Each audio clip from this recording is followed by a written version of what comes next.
Bienvenidos a una nueva transmisión. Somos Iglesia Bíblica Manantial de Fe y su ministerio CVE, Camino, Vida y Esperanza. Y hoy meditaremos con el tema Un Salvador nos fue dado. Luego de la caída de la humanidad por el pecado practicado en Huerto de Edén, Dios hace todo lo contrario a lo que haría un hombre si fuera defraudado. Déjeme decirle que si usted fuera defraudado por otra persona, muy difícilmente se propondría ayudarle a enmendar su error. Normalmente cuando alguien nos falla, nosotros tendemos a alejarnos de esa persona, tendemos a poner distancia con esa persona, a desconfiar de esa persona, y tardará mucho tiempo para que usted vuelva a extenderle la mano confiadamente a esa persona. Pero no así con el Señor, porque sabe, el Señor, tan pronto el hombre falló, tan pronto el hombre cayó de su gracia producto del pecado, tomó una decisión: prometerle que lo redimiría, que Él lo salvaría. En su bondad, en Génesis capítulo 3, verso 14, cuando el Señor da el juicio a la serpiente, este es al diablo, a Satanás, le dice, Génesis 3:14, y Jehová Dios dijo a la serpiente: por cuanto esto hiciste, maldita serás entre todas las bestias y entre todos los animales del campo. Sobre tu pecho andarás y polvo comerás todos los días de tu vida. Y pondré enemistad entre ti y la mujer, y entre tu simiente y la simiente suya. Esta te herirá en la cabeza y tú le herirás en el calcañar. Esta es la primera promesa que da Dios, de que el descendiente de mujer, esto es el Señor Jesucristo, no heriría a la serpiente, sino que la destruiría. La heriría en la cabeza. Y una herida en la cabeza es una herida mortal. Fue necesaria, amado hermano y hermana, la intervención de Dios, la providencia divina para salvar a los hombres. En nuestra condición caída no podíamos salvarnos. En nuestra caída condición por causa del pecado, el hombre quedó indefenso. Era imposible que el hombre pudiese salvarse, porque estaba destituido de la presencia de Dios. Romanos 3:23, por cuantos todos pecaron y están destituidos de la gloria de Dios. Destituido significa no poder presentarse, significa no poder estar enfrente del Señor. Significaba que el hombre estaba condenado a vivir y a morir lejos de la presencia de su Creador. Y es allí cuando Dios interviene conforme a su plan eterno de redención y da una promesa de salvación a los perdidos que del mundo Él había escogido. Este es el primer aspecto importante sobre la salvación que usted y yo hoy gozamos. Dios tiene un plan para salvarnos. Él no improvisa nada. Él estableció un plan desde antes de la misma creación del universo. Y en su plan, Él ha prometido salvar a sus escogidos. Esta es la razón por la cual el apóstol Pablo, en su segunda carta a los Tesalonicenses, capítulo 2, verso 13, da gracias a Dios. Dice el apóstol: pero nosotros debemos dar siempre gracias a Dios respecto a vosotros, hermanos amados por el Señor, de que Dios os haya escogido desde el principio para salvación, mediante la santificación por el Espíritu y la fe en la verdad. Así que Dios decidió salvarnos. Y un segundo aspecto sobre la salvación tiene que ver con que no es una promesa aislada de Génesis 3, 14 y 15. La promesa de salvación, amados hermanos, la hace Dios y la reafirma a lo largo de toda la Escritura. En Deuteronomio capítulo 18, verso 17, Moisés, en su discurso de despedida, promete que se levantaría un profeta como él. Y todos sabemos que Moisés es tipo de Cristo, porque fue llamado libertador del pueblo de Israel de la esclavitud en Egipto. Dice el Señor, Deuteronomio 18:17, y Jehová me dijo: han hablado bien en lo que han dicho.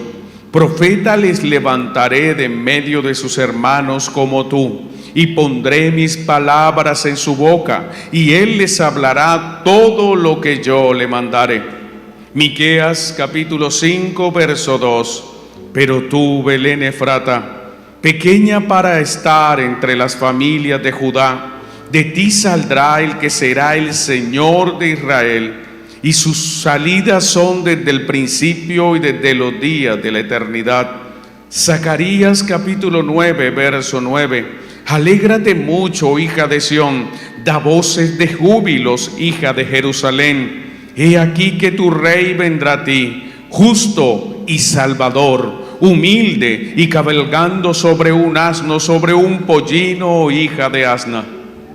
Así que la promesa de salvación está a lo largo de toda la Escritura. El tercer aspecto que usted y yo debemos considerar sobre la salvación es que la Biblia revela la identidad del Salvador. En el Salmo capítulo 3, verso 8, dice el Señor: la salvación es de Jehová. Salmo 140, verso 7, Jehová Señor, potente Salvador mío. Isaías 43, 3, porque yo, Jehová, Dios tuyo, el Santo de Israel, soy tu Salvador. Isaías 45, 21, proclamad y hacedlos acercarse, y entren todos en consulta. ¿Quién hizo oír esto desde el principio? Y lo tiene dicho desde entonces, sino yo, Jehová, y no hay más Dios que yo, Dios justo y Salvador, ninguno fuera de mí. Isaías 49, 26 sigue reafirmando que el Señor es el Salvador. Y a los que te despojaron haré comer sus propias carnes, y con su sangre serán embriagados como con vino. Y reconocerá todo hombre que yo, Jehová, soy Salvador tuyo y Redentor tuyo, el fuerte de Jacob. Y usted dirá: solo esto se escucha en el Antiguo Testamento. No, en el Nuevo Testamento también. Efesios capítulo 2 verso 8. Porque por gracia sois salvo por medio de la fe, y esto no de vosotros, pues es don de Dios. Amados hermanos y hermanas, el Salvador no es otro que Dios mismo, porque solo Él tiene el poder, solo Él tiene la soberanía, solo Él tiene la autoridad para salvar. Y de estos pasajes podemos discernir 4 aspectos. Primero, Dios tiene un plan de redención. Segundo, en su plan Dios prometió salvar a su pueblo. Tercero, será Dios quien salvará a su pueblo. Y donde nos centraremos en esta mañana. Cuarto, Dios ha establecido que su instrumento de salvación es su Hijo unigénito, al cual enviaría al mundo. En Juan capítulo 3, verso 17 se confirman estas palabras. Dice el Señor: porque no envió Dios a su Hijo al mundo para condenar al mundo, sino para que el mundo sea salvo por él. Así que Dios nos va a salvar, pero por medio de su Hijo Jesucristo. Amados hermanos, desde antes de los tiempos, Dios determinó que el Salvador que Él enviaría por nosotros sería su propio Hijo. ¿No es cierto, amados hermanos, que Dios salvará al mundo por medio de ángeles, como los adoradores de ángeles dicen? Tampoco es cierto que el Salvador de este mundo es un hombre mortal y pecador, está imposibilitado cualquier hombre o mujer para declararse salvador de la humanidad. No es cierto que el hombre se salvará a sí mismo, como dicen los humanistas, y mucho menos como dicen los católicos romanos, que usted puede alcanzar salvación por la intercesión de santos. No, ellos ya vivieron y murieron y necesitaron ser salvos, como la misma María lo reconoció durante su anunciación. El Salvador, amados hermanos, es el Hijo de Dios. El Salvador es la segunda persona de la Trinidad. Él es el único camino, Él es la verdad, Él es la vida, Él es la puerta, Él es el buen pastor que salva a las ovejas de su prado. Él es el verdadero hombre y Él es el eterno Dios, igual y de una sustancia con el Padre, quien habiendo llegado a la plenitud del tiempo, tomó sobre sí naturaleza humana, con todas sus propiedades esenciales, con todas las debilidades de la humanidad, pero manteniendo su divinidad intacta. Esto es un gran misterio. En Juan capítulo 1, verso 1, se describe que Jesús, el Señor, el Hijo de Dios, es Dios. Dice el verso 1, en el principio era el Verbo. Todos sabemos que el Verbo es una de las formas de llamar a la segunda persona de la Trinidad, a Jesús. En el principio era el Verbo, y el Verbo era con Dios, y el Verbo era Dios. Pero Jesús no quedó solamente como palabras en el cielo, no quedó simplemente como el Verbo de Dios, porque en Juan 1:14 se dice, y aquel Verbo, ese Verbo que era del principio, ese Verbo que era con Dios, ese Verbo que es Dios, aquel Verbo fue hecho carne. Y estamos con Él, porque Él habitó entre nosotros. No simplemente se humanó, sino que vivió en esta tierra, habitó entre nosotros. Y los testigos presenciales, como el apóstol Juan describen, y vimos su gloria, gloria como del unigénito del Padre, lleno de gracia y de verdad. Así que ese Verbo que es desde el principio, un día se encarnó, se hizo ser humano. Y podemos trazarlo a lo largo de la Escritura. Acompáñame a Filipenses capítulo 2, verso 6.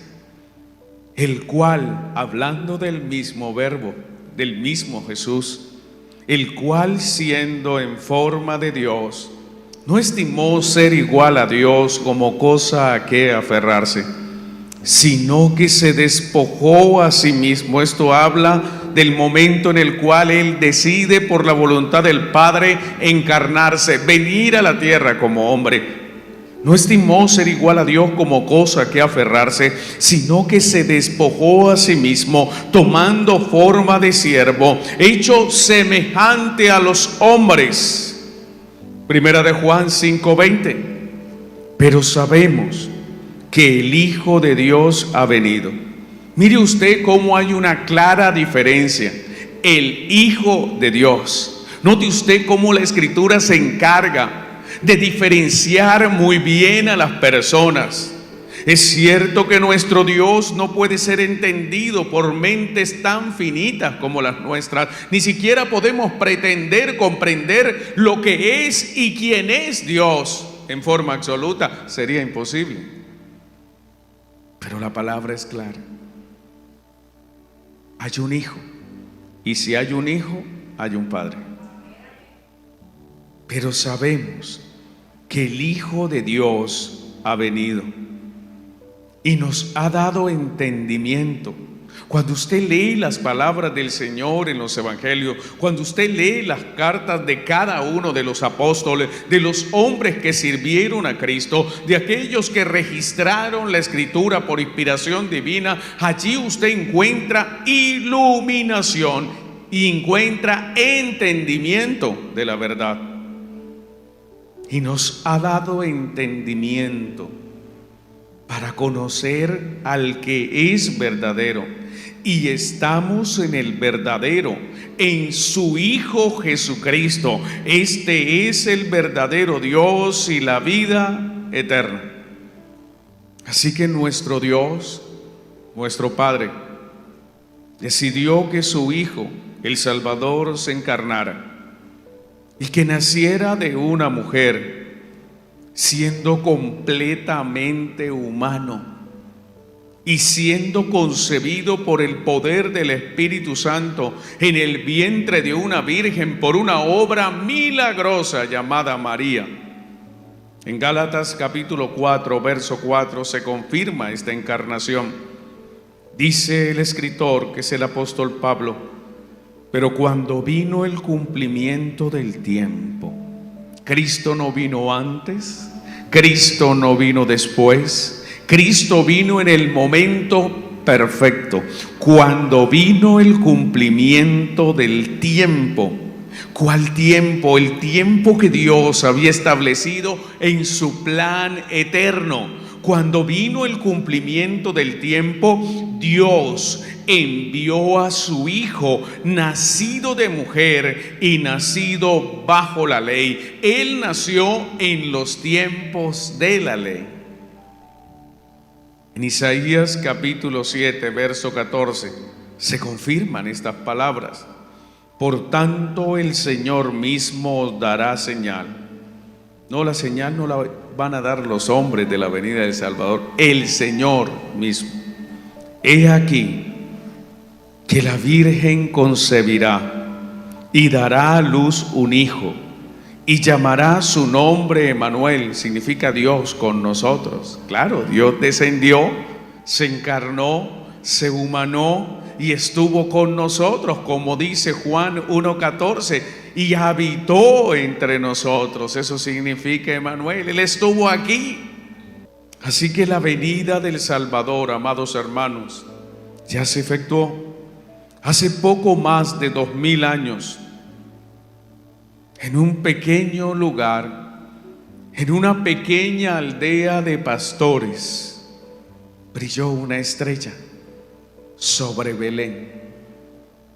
Y allí, en la ciudad donde nació David, de la tribu de Judá, de los reyes de Israel, allí nació el Salvador. Lucas 2:11, que os ha nacido hoy en la ciudad de David un Salvador, que es Cristo el Señor. La forma en la cual Cristo se encarnó, desde luego que fue una forma no muy fácil para la mujer que Dios escogió. Esta mujer estaba desposada con José, un hombre trabajador, se dice un carpintero, de una familia humilde. Y Dios escogió a esta mujer. Halló gracia ante los ojos de Dios. Esta jovencita llamada María recibió la anunciación del ángel Gabriel de que ella concebiría. Cuando recibió la anunciación, ella se turbó mucho y dijo: esto no puede ser posible. Es imposible porque yo no conozco varón. Pero Jesús no nacería de varón, sino de Dios. Y por eso el Espíritu Santo hizo una obra milagrosa y la Virgen concibió de Dios. Y en su vientre se gestó el Salvador. Tal vez esa jovencita tuvo temores. Van a decir que yo he cometido el pecado de fornicación. Hasta ahora estoy comprometida, no he tenido intimidad con José. Van a pensar que es de otro hombre. ¿Quién sabe qué pasaría? humanamente hablando, pero su fe en las palabras que recibió de parte de Dios le dieron fortaleza. Y ella quedó embarazada. José quiso abandonarla en secreto para echarse la culpa de que era un canalla, de que había abusado de esta mujer y se había ido, y él quedaría como el malo. Mire ese hombre. Estaba dispuesto a cargar con la responsabilidad de haber deshonrado a María, no habiéndolo hecho, lo que habla mucho de este hombre, de su carácter, de su rectitud y de su amor por esta mujer. Pero un ángel le dijo: no temas, lo que está en el vientre de María viene de Dios. Y como era un hombre temeroso de Dios, creyó a las palabras y él asumió la responsabilidad. Y en Lucas capítulo 1, verso 27 se describe este hecho: una virgen desposada con un varón que se llamaba José, de la casa de David, y el nombre de la virgen era María. Y entrando el ángel donde ella estaba, dijo: salve, muy favorecida, el Señor es contigo, bendita tú eres entre las mujeres. Mas ella, cuando le vio, se turbó por sus palabras y pensaba qué salutación sería esta. Entonces el ángel le dijo: María, no temas, porque has hallado gracia delante de Dios. Y ahora concebirás en tu vientre y darás a luz un hijo, y llamarás su nombre Jesús. Este será grande y será llamado Hijo del Altísimo, y el Señor Dios le dará el trono de David su padre, y reinará sobre la casa de Jacob para siempre, y su reino no tendrá fin. Entonces María dijo al ángel: ¿cómo será esto? Pues no conozco varón. Respondiendo el ángel le dijo: el Espíritu Santo. Aquí viene la tercera persona para aquellos que insisten en decir de que las personas no son bíblicas. Aquí interviene: vendrá sobre ti. No es una fuerza como dicen los testigos de Jehová, que dicen que el Espíritu Santo es una fuerza activa. No, es una persona que tiene poder y que puede obrar y que tiene voluntad y que puede decidir. El Espíritu Santo vendrá sobre ti. Una cosa, una fuerza no puede ir y venir. El Espíritu Santo sí, porque es una persona, y vendrá sobre ti. Y el poder del Altísimo, esto es el poder del Padre, te cubrirá con su sombra. Por lo cual también el santo ser que nacerá será llamado Hijo de Dios. Vemos a la Trinidad operando.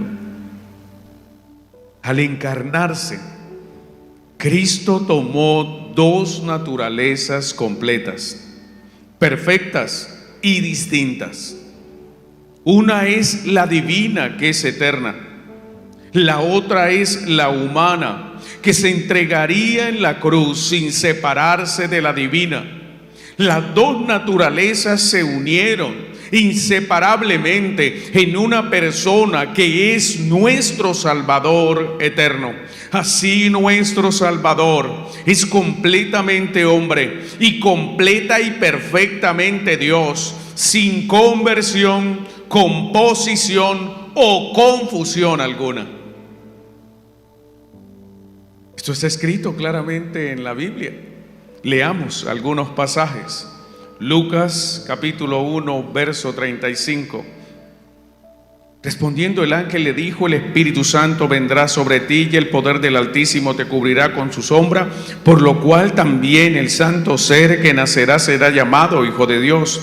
Colosenses 2:9, porque en él, hablando de Cristo, habita corporalmente, o sea, en su cuerpo humano, toda la plenitud de la deidad. Romanos 9:5, de quien son los patriarcas y de los cuales según la carne vino Cristo, el cual es Dios sobre todas las cosas, bendito por los siglos. Amén. Primera de Timoteo 3:16. E indiscutiblemente grande es el misterio de la piedad. Dios fue manifestado en carne, justificado en el Espíritu, visto de los ángeles, predicado a los gentiles, creído en el mundo, recibido arriba en gloria. Amados hermanos, el Salvador es verdadero Dios y es verdadero hombre, encarnado y no creado. Por eso hay que tener mucho cuidado. Por allí andan muchas sectas, muchos farsantes, diciendo que Jesús solo era un ser espiritual. Los gnósticos afirman en sus enseñanzas esto, que Jesús nunca tuvo un cuerpo corpóreo, que era imposible que un ser perfecto tomara carne imperfecta para humanarse. Pero esto es lo que dice la Escritura. Primera de Juan, capítulo 4, versos 1 al 3. Dice Juan: amados, no creáis a todo espíritu, sino probad los espíritus si son de Dios, porque muchos falsos profetas han salido por el mundo. En esto conoced el Espíritu de Dios. Todo espíritu que confiesa que Jesucristo ha venido en carne es de Dios. Y todo espíritu que no confiesa que Jesucristo ha venido en carne no es de Dios. Y este es el espíritu del anticristo, el cual vosotros habéis oído que viene y que ahora ya está en el mundo. Hay un solo Salvador. Dios destinó y determinó que solo haría la paz con los hombres a través de su Hijo encarnado, Jesucristo, el Hijo del hombre, como Él se hizo llamar. Primera de Timoteo, capítulo 2, verso 5. Porque hay un solo Dios y un solo mediador entre Dios y los hombres, Jesucristo, hombre. Dios no acepta mediadores humanos. Dios no acepta que un ser humano se ponga entre Él y la humanidad. Por eso es un error mortal pretender que un hombre que, aunque piadoso y vivió en la tierra, muerto, que hoy está en el paraíso, interceda por nosotros. Es una locura. La Biblia enseña que cuando las personas mueren, sus cuerpos físicos quedan en la tierra, vuelven al polvo, y que sus entes espirituales, sus almas, si son santos, si han vivido una vida recta, son llevados al paraíso. Allá están las almas sin cuerpo. Y es ilógico pensar que un alma pueda pararse delante de Dios a decir: salva este, salva aquel, si esa alma está esperando que el Señor Jesucristo, el único Salvador, descienda del cielo para que le dé un cuerpo glorificado, para que esa alma pueda retornar a la tierra y unirse con ese cuerpo y volver a ser un ser completo. ¿Cómo un alma que es un ser incompleto puede ser mediador entre Dios y los hombres? Y no importa si es María, no importa si es Pedro, Juan o Jacobo, todas esas almas piadosas están esperando que se cumpla la promesa de Cristo de resucitar sus cuerpos glorificados. No pueden interceder por los que estamos vivos. No es bíblico. Amados hermanos, hay un solo Salvador. Hay un único Señor, un único mediador entre Dios y el hombre. Y este es el plan que Dios determinó desde la eternidad pasada: el enviar a su Hijo, en el momento correcto, quien se encarnaría como hombre, viviría como hombre y moriría como hombre siendo Dios, para darnos salvación de la ira venidera de Dios. Y todo esto lo hizo por amor, por gracia y misericordia. Mas sabemos que cuando Cristo, el Hijo de Dios, se encarnó, los hombres no lo recibieron. Cuando Él vino, cuando el tiempo del cumplimiento fue según Gálatas 4:4, cuando Jesús se encarnó, cuando Él nació, los hombres no le recibieron. Nació en pobreza. Se encarnó en un sucio establo. Su cuerpo glorificado que aún no había recibido, su cuerpo humano en ese momento fue puesto sobre un humilde pesebre, que es un comedero de animales. Muchos piensan que el pesebre era algo hermoso. No. Era una canoita de madera donde se le echaba comida a los animales. Allí fue puesto el Salvador del mundo. ¿Sabe? A veces nosotros nos quejamos en la vida. A veces nosotros miramos en poco lo que hoy tenemos. Pero el día que vino el Creador del universo, el día que se encarnó el Dios creador y sustentador de la vida, tuvo mucho menos que lo que usted y yo tenemos. No tuvo una cama, no tuvo un colchón suave y blando, no tuvo sábanas limpias, no tuvo una almohada, no tuvo un techo que los resguardeciera. Fue en una cueva excavada en la ladera de una montaña. Tuvo mucho menos que usted y que yo. El creador de todas las cosas, el rey del universo, nació en miseria. Y todavía nos quejamos. Todavía nos parece poco. Deberíamos estar avergonzados de poder disfrutar de las comodidades que tenemos en comparación con lo que el Señor nuestro Dios recibió el día que se encarnó. Su nacimiento no fue celebrado. No lo celebraron en Jerusalén, pues nació en una aldea alejada de Jerusalén. Su nacimiento no fue celebrado en el lujoso templo de Jerusalén. Él no fue recibido con cánticos y con chofar por los sacerdotes. Los reyes de la tierra no se alegraron por su venida. Inclusive Herodes, rey de Judea en esa época, al enterarse por los magos de Oriente que el Salvador había nacido, no solo se enfureció, sino que quiso asesinarlo. Así está escrito en Mateo capítulo 2, versos 13 al 18. Después que partieron ellos, ¿quiénes ellos? Los 3 magos de Oriente. Que quiere traducir sabios.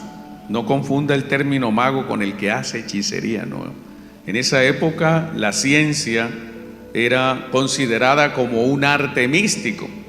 Ellos eran realmente personas que estudiaban los fenómenos astrales,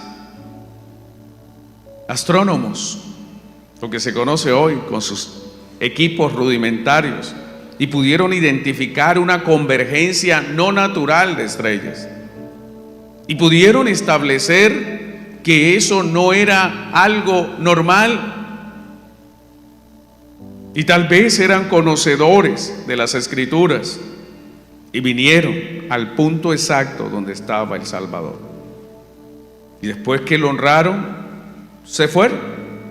Después que partieron ellos, he aquí un ángel del Señor apareció en sueños a José y dijo: levántate y toma al niño y a su madre y huye a Egipto y permanece allá hasta que yo te diga, porque acontecerá que Herodes buscará al niño para matarlo. Y él, despertando, tomó de noche al niño y a su madre y se fue a Egipto. Esto fue lo que tuvo que afrontar nuestro Señor y Salvador. Tan pronto al momento de nacer, su vida misma fue amenazada por el rey Herodes.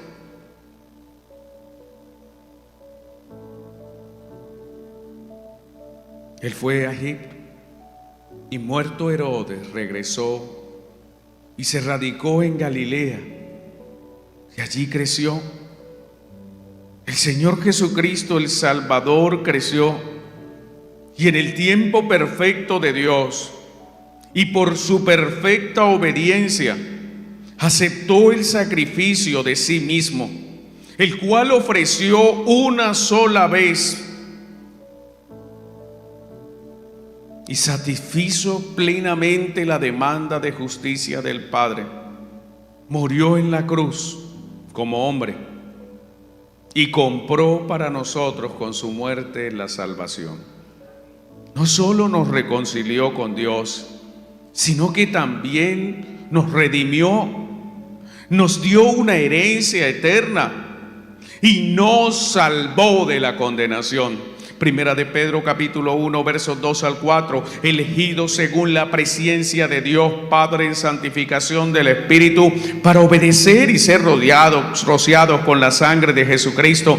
Gracia y paz os sean multiplicadas. Bendito el Dios y Padre de nuestro Señor Jesucristo, que según su grande misericordia nos hizo renacer para una esperanza viva, por la resurrección de Jesucristo de los muertos, para una herencia incorruptible, incontaminada e inmarcesible, reservada en los cielos para vosotros. Este es el verdadero significado de la encarnación de Cristo, que el Hijo de Dios nos fue enviado para salvarnos por medio de su obra en la cruz de una horrenda condenación. Así está escrito en Efesios capítulo 5 verso 2: y andad en amor, como también Cristo nos amó y se entregó a sí mismo por nosotros, ofrenda y sacrificio a Dios en olor fragante. En estas épocas, el mundo se apresta, se prepara para celebrar la Navidad o la Natividad de Jesús. Pero quiero aclararles que la Navidad no consiste en regalos costosos, ni en cenas suntuosas, ni en fiestas espléndidas, ni en tradiciones paganas que nada tienen que ver con la verdadera celebración del nacimiento del Hijo de Dios. Muchos nos señalan de que nosotros no nos gozamos y no estamos alegres, que no celebramos la venida del Señor. Al preguntar a los cristianos si celebramos la venida del Señor, la respuesta es que no hay pueblo más gozoso, más alegre y que más se regocije que el pueblo de Dios por la venida del Señor. Porque el pueblo del Señor no solo recibió a Cristo en su venida, sino que con su venida recibimos la salvación por su obra en la cruz. El hecho de que no nos embriaguemos, que no cedamos a celebraciones paganas, el hecho de que no participemos a tradiciones de hombres, no significa que no estemos alegres. Claro que estamos alegres porque Cristo vino al mundo. Quiero decirle al mundo que sí estamos alegres, que sí tenemos razones para celebrar que el niño nos haya sido dado. Nosotros sí que tenemos razones para estar contentos. Sí nos regocijamos, sí nos alegramos con nuestras familias, Sí damos gracias a Dios por haber enviado a su Hijo para darnos una salvación tan grande. Si alguien ha recibido un regalo en esta tierra, es el pueblo de Dios que ha recibido el regalo más grande que puede darse, la salvación de sus almas en Cristo Jesús. Para nosotros los creyentes, la Navidad es más que ruido. Es más que alcohol, que drogas y que fuegos pirotécnicos. Una supuesta Navidad que el mundo celebra mientras se ahoga en el pecado y el alcohol. Para la iglesia del Señor, como en ningún otro pueblo, es motivo de alegría cada vez que leemos y estudiamos las palabras de Isaías. Isaías 9:6. Porque un niño nos es nacido, hijo nos es dado, y el principado sobre su hombro, y se llamará su nombre admirable, consejero, Dios fuerte, Padre eterno, príncipe de paz. Nos gozamos y celebramos como los ángeles que dijeron: gloria a Dios en las alturas y en la tierra paz y buena voluntad para con los hombres. Celebramos que la gloria de Dios en las alturas haya mirado con misericordia y haya tenido buena voluntad para con nosotros los salvos. En este pasaje Isaías usa una herramienta literaria hebrea de la repetición. Y no es que se haya equivocado cuando él dice: un niño nos es nacido, un hijo nos es dado. No es que solo nació un niño humano, porque esto no sería suficiente. Todos los días nacen miles de niños. El punto aquí es que un niño nos es nacido, esto es, se encarnó Jesús. Hijo nos es dado, Hijo de Dios. Él es el Hijo de Dios. Y tenía que ser dado. La segunda persona de la Trinidad no vino obligada a la tierra. Y tampoco el Padre entregó a su Hijo obligado, sino que lo dio voluntariamente como el regalo de nuestra salvación. Por eso se escribe en Juan 3:16, porque de tal manera amó Dios al mundo, que ha dado a su Hijo unigénito, para que todo aquel que en él cree no se pierda, mas tenga vida eterna. Isaías resalta que tendrá principado sobre su hombro. Esto es, que Cristo gobernará la tierra como Rey de reyes y Señor de señores, que se consumará la segunda venida. Isaías exalta que su nombre es admirable. Cristo es admirable. La gloria de Cristo es admirable. La gloria del Señor ha llenado toda la tierra. Él creó todo, Él sustenta todo, Él se encarnó y se humilló para darnos salvación. Y esto debe ser para todo creyente admirable. Esto es maravilloso a nuestros ojos. Él es consejero. Él es Dios fuerte. Él es el Dios de toda creación. Es el Señor que reina en los cielos, el único digno de adoración y alabanza.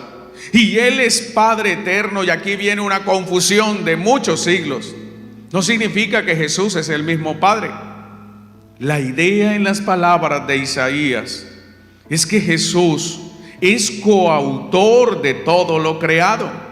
No significa que Jesús sea la misma persona del Padre en la Trinidad, sino que Él participó activamente en la creación de todo lo que existe y de todo lo que tiene vida, y eso le da un estatus como creador, como Padre. Juan 1:1-3, en el principio era el Verbo, y el Verbo era con Dios, y el Verbo era Dios. Este era en el principio con Dios. Todas las cosas por Él fueron hechas, y sin Él nada de lo que ha sido hecho fue hecho. Por eso Él coparticipó en la creación, y es fuente y origen, y es una forma hebrea de reconocer a un Padre. Finalmente el Mesías que nos fue dado es príncipe de paz, porque Él fue el que hizo la paz entre Dios y el hombre. Así que hoy nos gozamos y nos regocijamos en la palabra de salvación que nos dio el Señor a través de Isaías, cuando dijo: porque un niño nos es dado, hijo nos es dado, y el principado sobre su hombro, y se llamará su nombre admirable, Consejero, Dios fuerte, Padre eterno, Príncipe de paz. Lo dilatado de su imperio y la paz no tendrá límite sobre el trono de David, sobre su reino, disponiéndolo y confirmándolo en juicio y en justicia desde ahora y para siempre. Y aquí viene la firma: ¿quién lo hará cumplir? El celo de Jehová de los ejércitos hará esto. Gracias por seguirnos.